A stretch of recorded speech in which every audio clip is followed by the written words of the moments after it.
तो जोहार गे गाते को और मिट्टान नवा ब्लॉग रे जतो को सागुन दाराम तेहन दो सेता सेता गाते को नेल दापे नवा मोबाइल दुल हुई लगी नवा मेसिन रे 5 घोड़ा इंजिन कना आदो नवा मोबाइल चेम्बर टा कई परिष्कार हुई कना परिष्कार परे आदो ना मोबाइल दुल आयो आदो नितो दो पूरा भितिर टा एकबार परिष्कार काते एकबार मोबाइल टा दुल हुई ताले खान मोटामुटी भागेआ और नितो होय भितर रे ती बाय काते इन जोट सफायेदा गादरुम ते और ओंका मोटामुटी जो सफा काते ये होइना आदो ओना मोबाइल ना दुल होय लगिआ जहां को लेदा सार्वो कंपनी माने दाम दो मिनिमाम 680 टाका से 90 टाका ओंका मेना आदो नवा मोबाइल गे दुला हुआ चेदा से 80-90 घंटा चालू लखान मेसिन रे मोबाइल कई पाल्टा हुआ और निया भरसा गे हड़ो चाष सब्जी चाष को मेना आदो ओना खातिर निया धा दो मोटामुटी होय नवा मोबाइल अगु कते आरो दोहरा ते दुल हुई कना और दुल समय होय नेल तबन पे पूरा एकदम ओरिजिनल नवा मोबाइल होय हेड रे दुल हुई कना हेड और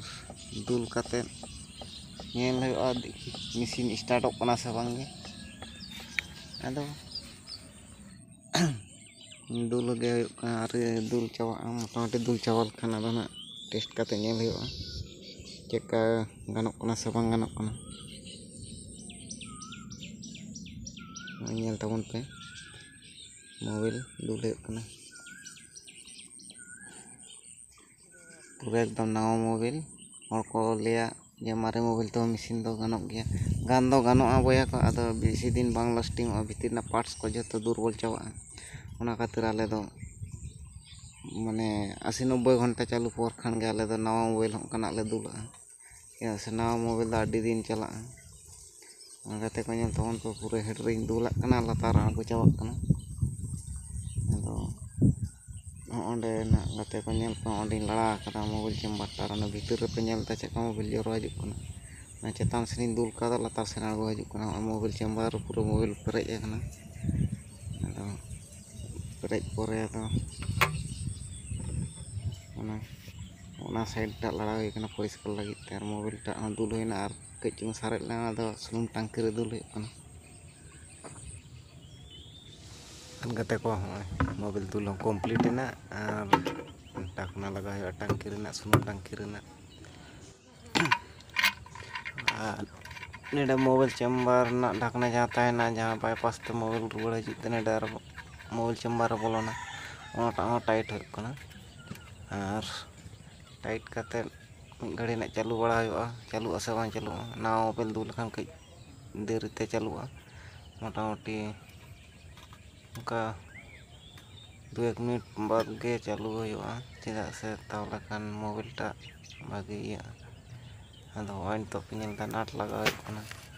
निया ढाकना रना नाट टा लगा काते आदो स्टार्ट बड़ा हुआ आदो नाट लगा चालू कान गया अरे चाबा नाट चाबा परे आदो हेड ना ओंडे लगा काते आदो मेसिन ना स्टार्ट हुआ सेता सेता दो ना आपे मेसिन स्टार्ट से बांग स्टार्ट आदो ओना नेल पे ओनका सिस्टम आले सेन दो टी कॉल दो आले दो बाले लगा कदा फाइनल गाते को मोबाइल दुल कंप्लीट ना और नितो दो ना मेसिन चालू हुई लगी आदो ओय हैंडल अचुर हुई कना आदो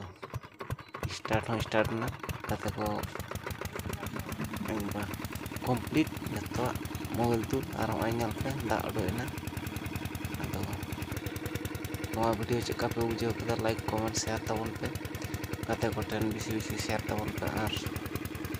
कमेंट पे ले तबन पे नवा वीडियो चेका पे बुझाव कदा और तो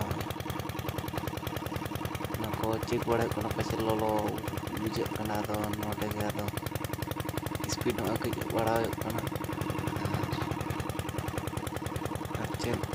मैं तो भाई चेका बुझाव कदा कमेंट काते बड़ा चे मा तो सांगे बाटा से जोहार।